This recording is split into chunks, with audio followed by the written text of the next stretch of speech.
us to the next level of detail about what makes partnerships work and what makes partnerships not work. How can we lower the barrier to entry to doing more of them? If there's clear demand on multiple sides, why does it remain so rare? Why are they so difficult to pull off? Why are good ones so difficult to pull off? And I hope we can get to something that feels like progress, and I hope we can empower you in your lives to take on more partnerships if you see value in it, and maybe you don't. So that will be one of our topics of conversation. Think about like, what is the role that partnerships might play in the context of our institutions. We've got a couple of different models, 3 different models that we're going to talk about. We're going to talk about corporate work with higher education. We're going to talk about CSUs and Stanford working together. And we're going to talk about community college and research university partnerships. But by all means, if there are questions around other models, what is the scope, that is by all means open. We're going to try to expand out from our particular experiences and think about the structures that you think about in practices. That's it for my introduction.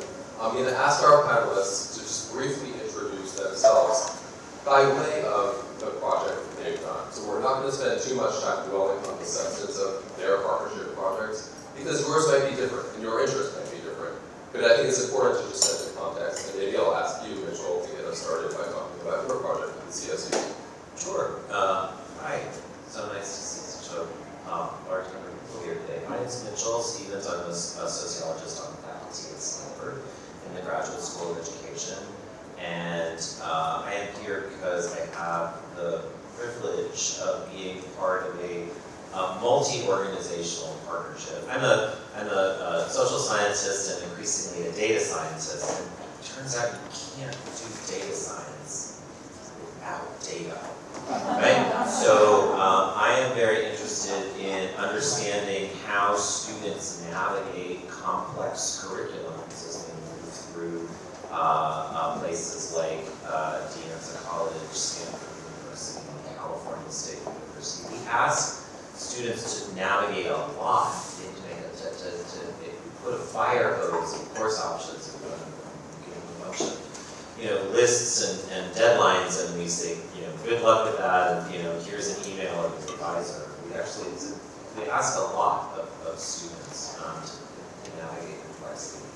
And there's increasing recognition of how challenging that complexity is to navigate, and student success offices all over the country are charged with moving that forward. And there are a lot of products that help organizations do that. I'm willing to speak for like 1 minute. We're each going to do that. Is that all right? Who's going to do this? And I'm going to tell you the partnership, basically. That's why I'm taking it on. Right. So this partnership has got a handful of parts. It's got researchers at Brown, Stanford, and Harvard. And we're investigating a very interesting service called Mainstay, which is an AI-based chatbot that Cal State University campuses purchase on a subscription basis. Each campus trains the bot to advise students on their phones about things like drop add periods and numbers of quarters and when financial aid forms are due, right? So there's a Mainstays of the company. We've got 5 CSU campuses that are using this service on their campuses, all in their own specific ways. And then we've got researchers at 3 different universities. So that's a lot of interorganizational coordination, right? Because data have to flow, big security issues have to be negotiated, trust issues have to be worked out, trust issues have to be worked out, trust issues have to be worked out, and this is 99% of that is happening on Zoom, right? So you've got people with very different professional lives working in very different organizations, with very different priorities, and the only way it works is if we trust each other. And even better, if we actually enjoy the work, right? And I have been trying, I've made over the course of 10 years maybe 14 attempts to do something like this. Some of them catastrophically failed. And this one has been really successful. We call that productive persistence at community college. Exactly. So I think the main message I want to convey is just how partnership sounds really good, but like building relationships of trust and pleasure among people who live very different lives in very different organizations, it's just a hard thing to do. So if I had to tell you one thing, that was what it was. That was fantastic. Thank you. Christy, take it away. All right, Christy Wellington Baker. I am here representing Amazon Web Services. Very happy to be with you, having spent 20-some years in the community college environment as a leader in student affairs, and then did state and federal policy work. Guided Pathways was my jam for a very long time. Have not left that behind, FYI. I still love that. I know, right? She's never gonna go behind. It's true, probably. So wanted to just take some time and share a little bit about the partnership that we have with Kern Community College District. And I'd say there are like 3 hallmarks of that work together. One, we really believe deeply in co-building. We do not build for people, we build with people. Because as you all heard earlier today, that's actually a hallmark of really effective work together. So that's the first thing. The second is finding partners that you trust, that are mission and value aligned. So are we paying attention to the same things? Do the same outcomes matter to us? Are we willing to interrogate our own stuff, because we have to be willing to do that, to figure out if we're getting to where we want to go together? And then last but not least, really, I want to double down on that relationship part that Mitchell said. It's super important to recognize this is relational, and that the work that we're doing serves the communities of California, and for me, I'm a national person, so it serves across the country. So really important to be thoughtful and mindful about as we learn more that we do better. And so we're excited to be in partnership with Kern on that work. Thank you, Gary. Go ahead, and maybe you can just give us the other side of this equation. These two are a partnership, and we've got another duo like this too. Tell us So also what the partnership entails. Sounds like Gary did that. Ditto, don't understand. So I'm Gary Moser, I'm Vice Chancellor of IT at Kern Community College District in the Southern Central Valley, California. If you're not familiar, we're big custodians. Thank you, Jim. Appreciate it. There you go. Representing. Represented. So I'll share a little bit of information from the partnership standpoint that we talked about. And one of the things that, as a community college, and I'll speak for Kern, and I don't have to speak for my colleagues at this point, is that the partnerships for us, especially better partnerships, are absolutely critical for us to move things forward. We are, I would say, generally speaking, resource constrained going forward in terms of being able to have the manpower, in terms of being able to have the training, in terms of being able to have the sustainability of moving a project forward. Trying to do that while you're running outs is very, very difficult for us. We just don't have the resources. I'm not trying to pick on you, Mitchell, but we're not Stanford. Okay? Don't have that level of capability in terms of staffing. So the relationship that we have with AWS in our environment has been very, very helpful. We've been at it for about a year, Christy, somewhere in that range. The goal of our project, in case you're unaware, is a Guided Pathways project. She mentioned it's in her wheelhouse, which is kind of convenient. So I think that's pretty helpful. But the goal really is to find out, I'll get that later, the goal really is to find out how we can go about helping our students stay on their path. Okay? That is key for us. We found out, at least at Kern, I'll show you in many cases, that the students on occasion would take classes that aren't really geared toward their goal, toward their major, whatever you want to call it, toward their certificate. It didn't really matter. And for us, that was really a challenge, because then students would be at a community college for 3 years, 4 years, and it gets to be a little bit of a problem because they're not attaining their goals. Also, they chew up a lot of their financial aid, and they need to be able to make informed decisions in going forward. So in dealing with that, we needed to come up with a better way for us to be able to expound on the ability to share that information with, in our case, the focus is on our counselors and advisors at our 3 colleges. So if you're unaware, Kern has 3 colleges, and we're working on this at each one of the colleges. We needed a partner that had that type of flexibility to work with us, knowing that we have 3 colleges. They're very different, although they're the same, right? We all know this in a multi-college environment, but we have to be very, very proactive in working with our colleagues at the colleges to work on this project and get it done. And with AWS's flexibility and knowledge in helping our IT shop and our colleges move forward is critical. These are the partnerships that we're working on with AWS. We've made a lot of progress. We've still got a little ways to go because what we did find out was the complications that we have going forward, and not just in terms of technology, but in terms of just the working environment, the day-to-day operations, and funneling through that. And AWS has been very helpful, being flexible in working with us as a partner. So these strategic vendor relationships, for us to be able to do anything, are paramount in order for us to be able to achieve our goals. So I hope that That was perfect. That was great. Thank you so much. And Lane, maybe I'll challenge you to kind of do what Gary just did. Like lay out the goals for your project, and maybe one or two of the challenges that you confronted in doing that. Yeah, absolutely.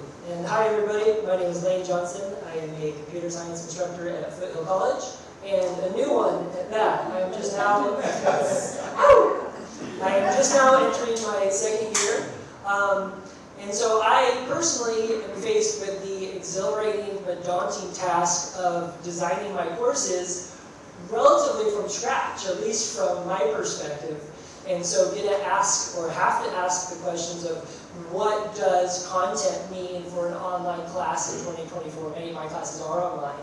And what does learning look like online? What does assessment look like online? How do we remove barriers to entry so that that content and learning and assessment is accessible and equitable? And as excited as I am to sort of craft and curate all of that, like I need help and enter Code in Place from Miranda and others on Professor Chris Peach's lab and team at Stanford.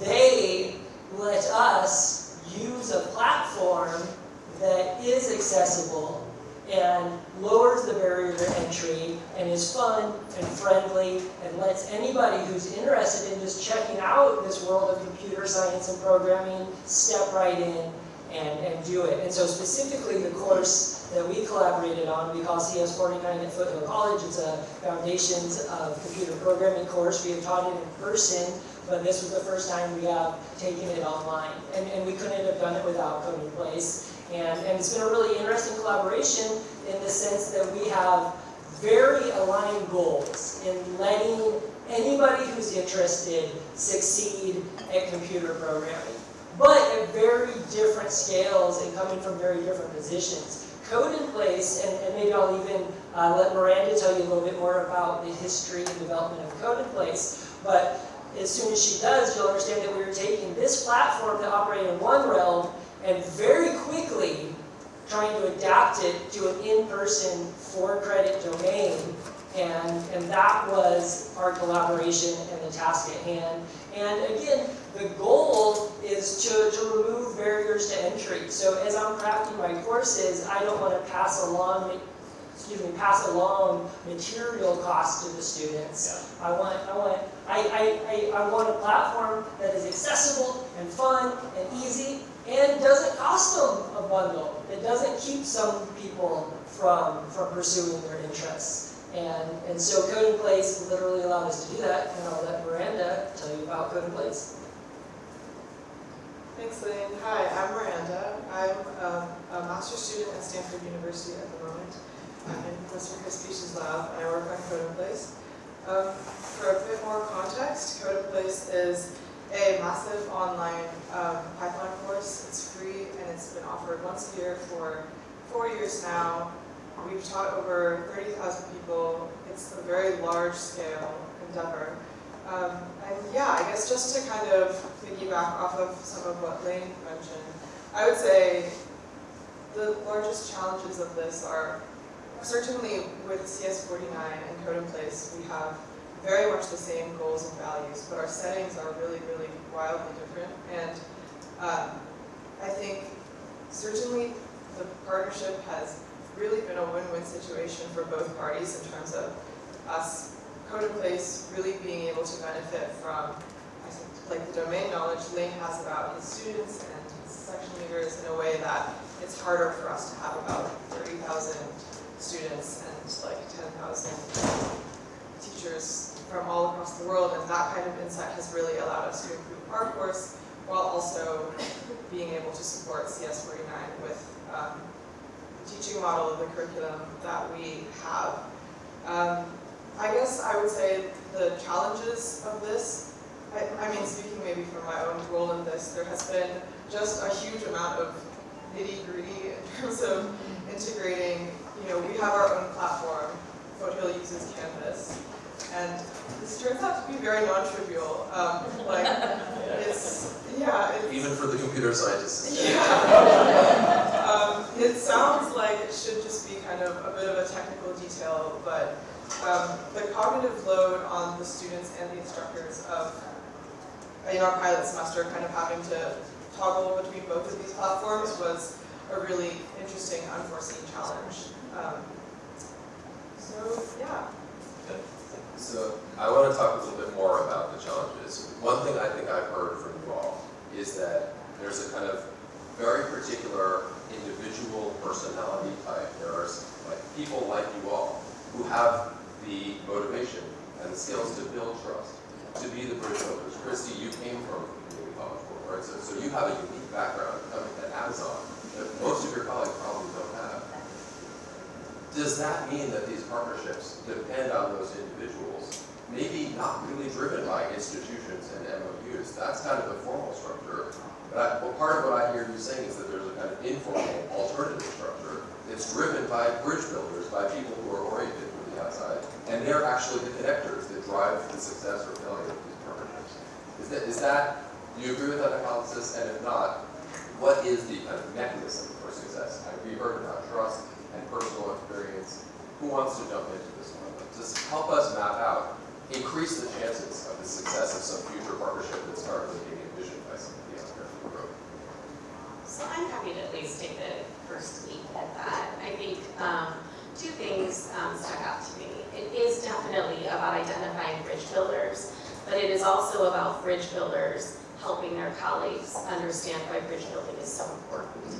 Because it's never going to get better if we don't reinforce that value and that ability to cross sort of a bunch of different kinds of institutional lines. So I think it's about being a bridge builder, but more importantly even than that, I think it's about modeling behavior, reinforcing activities that reinforce those bridges. Why is it so hard? Is it the complexity of these systems that very few people understand? A system other than the one that they themselves grew up in, and there are not that many people who travel like you do. I think there's some truth to that. I think also to Miranda's point earlier, thank you, there's a cognitive load to try and understand everybody's system.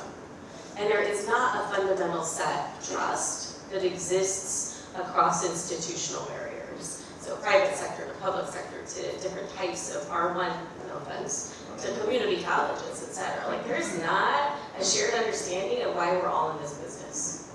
So common goals, it sounds like, and individuals, and then explaining to your colleagues what you're really trying to do, even if they don't necessarily have the same background. Mitchell, jump in there. Yeah, there was one important partner I failed to mention before, and that was the funder of my project, the College Futures Foundation. And it was really important in our case that money be made not an issue, right? So that the CSU campuses knew that their FTE time could be compensated with the grant, right? No one was giving anything away. And that's true at Brown, Penn, and Stanford too, because our institutions may not need the money, but I need to justify why I'm giving my time to this project rather than another. And the way that I do that is by making sure that our staff and graduate students are funded, right? So even all the goodwill in the world, does not, people's time and capacity, cannot be given away. And so under any circumstance. And so I'm very grateful to College Futures because they gave us the resource and they trusted us to work out the details, because none of this is free. And if that gets addressed right up front, that's good. That is an important point. I was sitting next to Laura Clark in the earlier session. The California Learning Lab has a model of partnership that is driven by grants that are only given to cross-sector partnerships within the California DUC, the CSU, the California Community Colleges. And there's no question, funders have the power to be forced matchmakers and to extract accountability, extract trust, almost, maybe not trust, but shared commitment to results.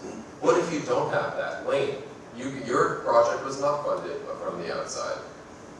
Is there another mechanism absent a philanthropic funder, absent, an angel who comes and funds your project?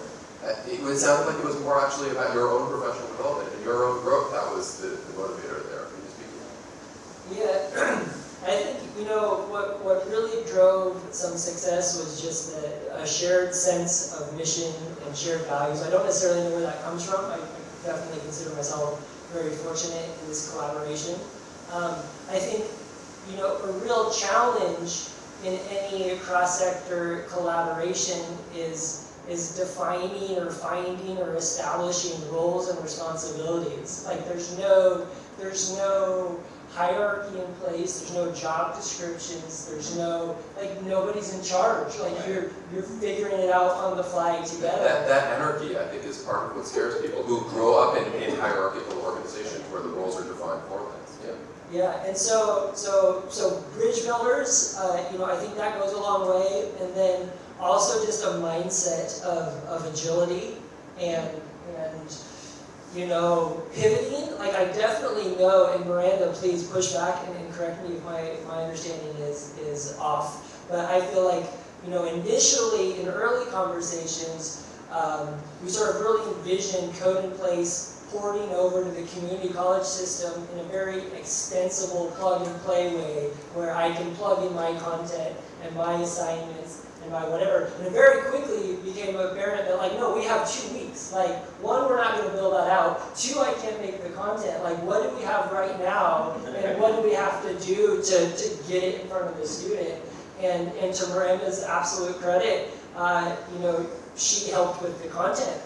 Her and Chris, we looked into old CS 106, which is Stanford's introductory programming courses, and she ported assignments over. Code in Place started as a 6-module platform that we very quickly turned into a 12-week course. I mean, there was so much that had to happen so quickly, and I think some of that really depended on changing our immediate goals, setting more immediate goals, and fundamentally just being really agile and really, I mean, only due to Miranda's incredible work did it happen. My role, for better or worse, was really just to escalate technical problem after technical problem after technical problem. You were really good at that. I know guys like you. I would be scared to look back at the timestamps of some of our Slack conversations. But yeah, that agility, solved that problem of just who's in charge of what. Yeah, Miranda, do you want to jump in on that? Yeah, first of all, I think Lane's not giving himself nearly enough credit, but I guess really just to kind of echo what Lane said, I think it's kind of funny to hear the work that I've been doing being called something as lofty as bridge building. It really is so nitty-gritty at the end of the day. And yeah, especially that period before the course started, Lane and I were both together really in a very frantic, honestly, kind of mode. And I think that kind of role is really necessary, I feel like, when you have 2 systems that have independently established themselves and you're very quickly trying to create a new thing that combines them. Because they've existed without regard to each other for so long, the actual act of bringing them together really does involve so much logistical detail and just a whole pile of small but very important tasks. So I think that it's necessary to kind of get back to your original question, Matthew. I feel like bridge building, in the sense of having people who are really entrenched in the middle of the 2 systems and really working very, very closely together, I think is strictly necessary for this kind of thing to happen, especially maybe just on the time scale that we were working, but that's my 2 cents on it. And I would love to hear, Gary, tell us about the shared value that's being created through this. Like companies have partner managers, they have account managers. It's like, it's somebody's job to be a liaison. Colleges don't have that as far as I know. Like, that's not a function. So like, how did you come into this? Like, Yeah, that's a really good question. I'm going to share it from this point of view. Is for me, it was simply you've got to find people that want to do the right thing as far as helping the students, because that's why we're doing this project. I mean, obviously I like technology. I've been doing it a while. It's fun to see new stuff, but you're not going to get the relationship built not only with your vendor partner, but internally to your organization, without having the ability to say, this is going to help our students. This is why we're doing this. This is how we're moving forward. Because you can find people on occasion that say, well, that's not the right project, or we shouldn't be doing it this way. So working together to find the group that wants to move this forward is half the battle, because there's a lot of work that's going to go into this. As you mentioned, this isn't extra pay, this isn't more money down the pipe, this is taking out a hide in our case, in our project. For people that I work with, for people that I have to talk to, the supervisor, look, I need Billy's time, more. Right. What you've given me right now is not enough, or we're at an impasse, or we've got to take a 2-week break. The school's just started just for us, because we're not doing this project. Now the school's starting. So those are the challenges that we face, and building the bridges, to use that almost cliche nowadays, building those bridges is so important to get this to move forward, to provide what will be a ginormous benefit to our students. And in Christy's case, with her and her team, the flexibility that they understand that we're just not Johnny on the spot all the time. I can't be. We've got things that we have to get done outside of the normal project scope, because we don't have a project team that sits in R&D and does this and hands it over. This comes out of internally to us. So I think that's key for us. You've got to have the people that have the passion to want to help the student move forward. I'm almost hearing a kind of subversive quality to these partnerships. Like, you're begging, borrowing time from people who's it's outside their job description. This is kind of like bottom-up innovation. It has not been authorized. It's not set by policy. And I wonder if you all could give some advice. Like, we've got some policy-level thinkers in the room and leaders. What advice would you give to those who have the top-down authority within colleges and the system as well, to lower the barrier to entry to doing more projects like this? If we recognize the value of it, and I was pretty clear for this morning, and I hope it's clear for this panel, how could you make it maybe part of somebody's job, or at least more acceptable, or at least easier, so that it does not require 12 failures in order to get to the 13th success? So I think there are a couple of things that, not suggesting I have like a silver bullet, because there is not one of those. But I do think there is something about offering frontline staff, middle line leadership, executive leadership, all having the authority to do two things. One, to ruthlessly prioritize. There are too many things for community college leaders to do to be able to do them. So be willing to say it is okay to ruthlessly prioritize. I think that's been one of our strategies in talking with Gary and the team. The second is prioritizing the entrepreneurial spirit, or maybe subversive spirit, of being able to think about innovation that requires some mind space, and it is a cognitive load, asking people to do that. So creating space for them to do that is going to be super important as you move forward. People in operations do not have capacity to do that, particularly, as Gary mentioned, during peak time. So I'd suggest that's it. I like the entrepreneurial analogy, like internal entrepreneurs. But one thing I would note is that the entrepreneurial mindset is usually more about their individual organization, their company, their social entrepreneurs included. And they're not necessarily of the partner mindset, which is usually about creating shared value. It's a more expensive view, it's a more systemic view. It's a recognition that I don't have the resources, and I may not need to build them. Maybe I'll partner for them. That is a little bit different than pure entrepreneur, builder, me, Michael Crow, that model. Yes, yes. Just add a quick thought on that too. And part of it, if we're sharing with our colleagues here about what might to look at. In my case, I've been very fortunate with the chancellors that I've worked for. And obviously, so people here know I've obviously worked for Sony for quite a while, so that made it easy. People that want to go out front. But I've had other chancellors that when we brought this project to them, and explain what the benefit was, that was also helpful in setting the organizational culture to accept that we're not going to do other things for that given amount of time, because there's a trade-off in time. Who gets the right to bring those projects forward? Like, how much, political coverage do you need to do Well, that? it depends on- Where's that invitation coming? But part of the message that did come out was it wasn't a top-down edict. Okay, it was working with the executive team and the other people in the district sharing, this is the benefit at the other end of this. Do we want to do this? So I don't want to give the impression that this was, we're going to do it and thou shalt do it. That's not how it went. That's not how it went. But the point was is that you have to have an organization that understands that unless you have extra resources coming in, there's a time factor that comes into play of what you're working on and when you're going to complete it and how that's going to go forward, especially in a development scenario where it's not a normal application law. It's been a while. We're inventing the wheel for this particular case. That co-creation, I think, is a very important part of this. You're building something new, it's not part of the infrastructure, and it's not every college is going to get this opportunity to work with them in some way. So there's something special about that co-creation. And one small point with that, the partnership I talked about, we went from 2 campuses to 5. And we talked with maybe 4 other campuses, but framing it as, gosh, guess what? There are a lot of professionals in your schools who would like to do a little research.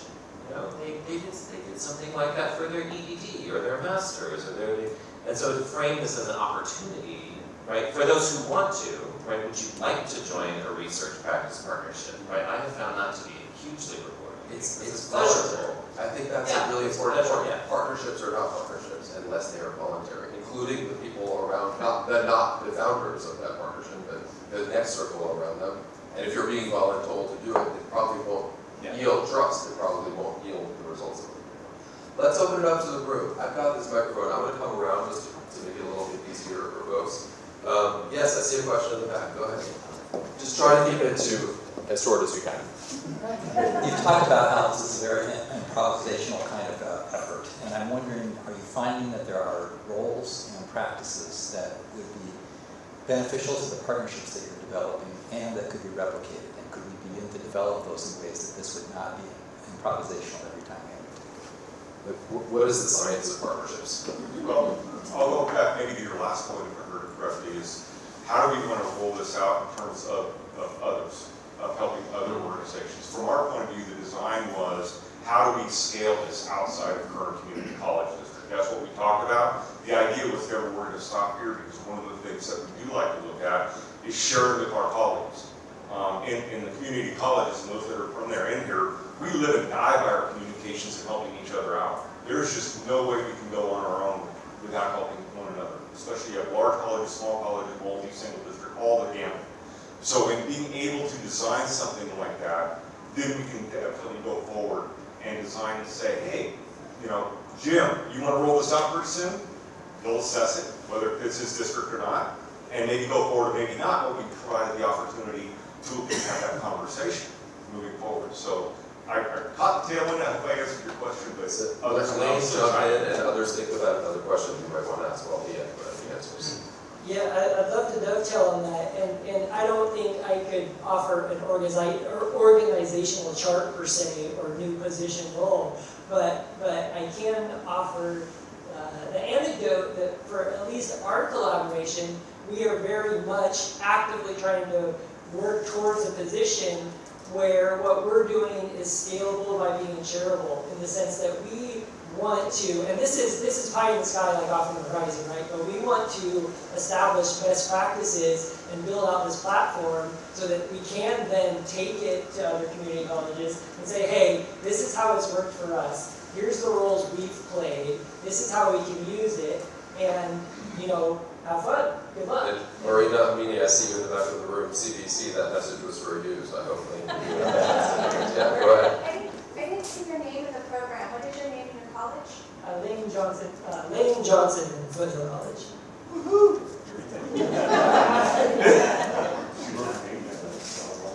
Okay, so my question is, I know that money is necessary, obviously, to accomplish all of these things, and that, we have a specific culture sort of at the community colleges, but vendor partnerships are necessary in order to move all of these things forward. But do you guys see any potential implications of having a lot of this private money often flowing into a public complicate that also by just saying, like, what's often called partnerships by vendors is just selling something. Like, I'm not saying that's what's going on. Can we just be a little, no offense, let's be more precise about our language. Like, if you're co-creating some new technology, that is, if you're creating new intellectual property, something that didn't exist before, you're not just selling something. But how do we kind of create a boundary around institutions and their autonomy that does not, I think Sophia Noble made this point very well this morning, like, that does not give up on the fundamentally public nature of a public institution. I would just say, I'm really glad you raised the question, because there's going to be more and more different kinds of capital flowing into our organizations, and when the money changes, then the power changes as well, and frankly, I think almost none of us are having conversations about how that's going to work, right? Just sort of, and I really would love there to be, ongoing conversation. Smiley face question mark. You know what I'm saying? Like, I work at Stanford. We're not, no problem with private capital, right? But over many years, very, very clear understandings have been worked out in most sectors about how that's going to work and how that's not going to work. I think that's really important in education, because that's been in in biosciences, K-12 education. We haven't worked that stuff out yet. Post-sec teaching and learning in higher education, we haven't worked that stuff out either, right?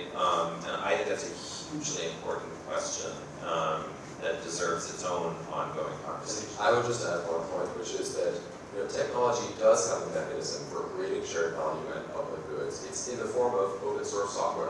And open source can be created by for-profit companies and nonprofits. It can be created by public universities and private universities. That to me is, I think, an underutilized structure for enabling shared value creation among stakeholders from different backgrounds. If you look at successful open source projects like Apache, hundreds of IBM programmers are paid in their jobs to contribute to the Apache software collaboration that benefits everybody. I wonder if that might not be a model. If Chancellor Christian would like to appoint an advisory committee and a task force, think through, right, the smiley face question mark about new forms of capital serving California community colleges. It would be a really interesting conversation. Okay, I see a question that might be offered. Thank you. I heard a lot about ideation and innovation and the challenges of partnerships and some fiscal and the personal challenges. I have a little slight bend on this question. What about the timelines and anxieties of the individuals who have to use these tools after we all step away? Meaning, we're going through a process right now changing the ERP. Working with the partnerships worked well, timelines worked well, but I will tell you that our staff and others who have to use these tools later are concerned. And so do you have any points around how you deal with the anxieties of innovation? And sustaining a partnership. After the principles are gone, what sustains it? Obviously the institution needs to take over at some point. Have you thought about this? To try to answer your question a little bit, I'm going to suggest to you that there's opportunity to involve those people in the project from ground zero and show them what you're doing. Let them know what's coming. Because if it's developed in a silo, then there's anxiety. And we see that a lot. And quite honestly, as far as anxiety goes, AI is a buzzword for anxiety too. People are worried, and then you saw it on the news several months ago, with the writer's strike and all that kind of stuff. People are worried. You need to bring people in and share with them how they're going to be involved, what this is going to look like, address their concerns, and move forward in that light. It takes a little bit longer, but it's the right thing to do to move the project forward. It allows that communication. Will the anxiety that you referred to diminish completely? Doubtful. Because change is hard. Change is an animal, okay? And that's hard to deal with. But if you communicate, if you provide the platforms, if you interact, it's part of the project plan. It should be in our project. IT is not developing this project in a silo by any stretch of the imagination. We meet with our college counselors and advisors all the time with AWS on a monthly basis. We work with our IR department because of the data piece. Okay, IR doesn't report to me, it's another department. They've been very helpful in doing this. So we move forward involving the people that are going to be affected by this and being able to help. So that's what we had to do. That's worked well. Everybody knows it's coming. It's not a surprise, but there'll still be anxiety. Thank you. Okay, great question. And maybe, I think we have time just for one question, and I'll open this up. Maybe everybody in the panel can answer this one.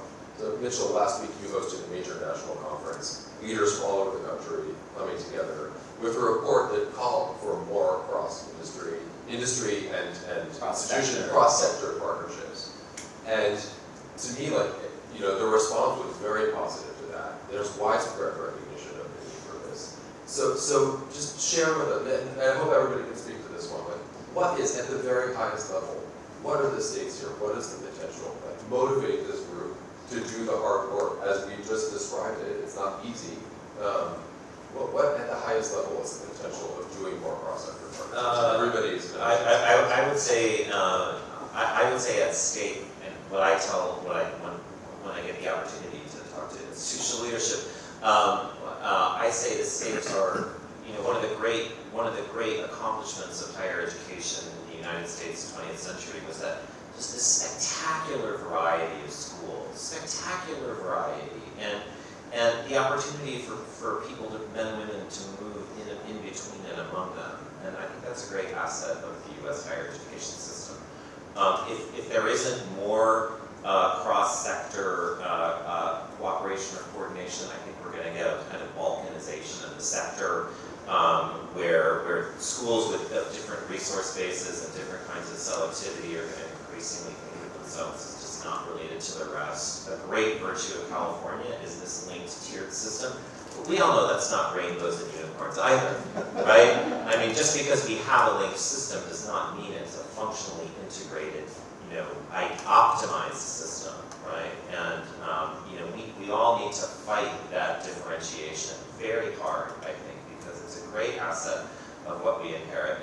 And if it goes away, I think American higher education will be much less robust than it currently is. Thank you. Kristen? So I would suggest that the opportunity here is that communities can engage in higher education in meaningful ways, because the public investment in higher ed is non-trivial.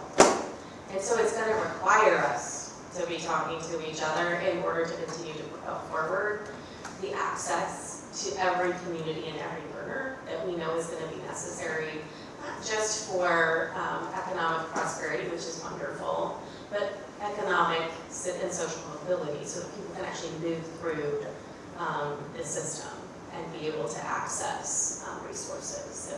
Thank you. Well, I'll echo my colleagues' comments, but also share that one of the things that I think is important is how do we make our students' lives easier? Yeah. To me, it really breaks down to be that simple. How do we help them so they don't spend 6 years in a community college? Yeah. Unless they want to, but we might have given them tools to make that decision. Or how do we save them their financial aid money so when they go to UC or CSU, they have funding and they're not going into hundreds of thousands of dollars in debt? We've got to find a way to change and stem that problem. So how do we make our students' lives easier? That's really where it's at. I agree 100% in the sense that the stakes are no less than having to figure out what education looks like going forward. And I'm incredibly optimistic on online education. I think it's really exciting. I think we're at a really interesting moment. I'm a product of Georgia Tech's online Master of Science and Computer Science course. Great experience. I'm so excited for what's coming, but it's a huge responsibility to evolve our education so that it's accessible and equitable. And we don't need to do that on our own. That's a shared That's challenge. exactly right. Yeah. Miranda, close us out.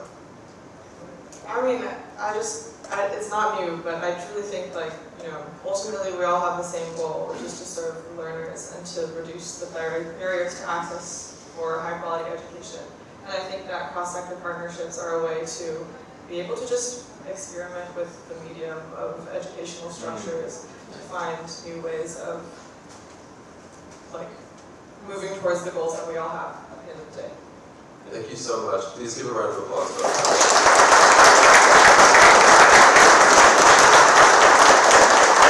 Fantastic questions. I hope you all can stick around for a couple of minutes if you want to get business started.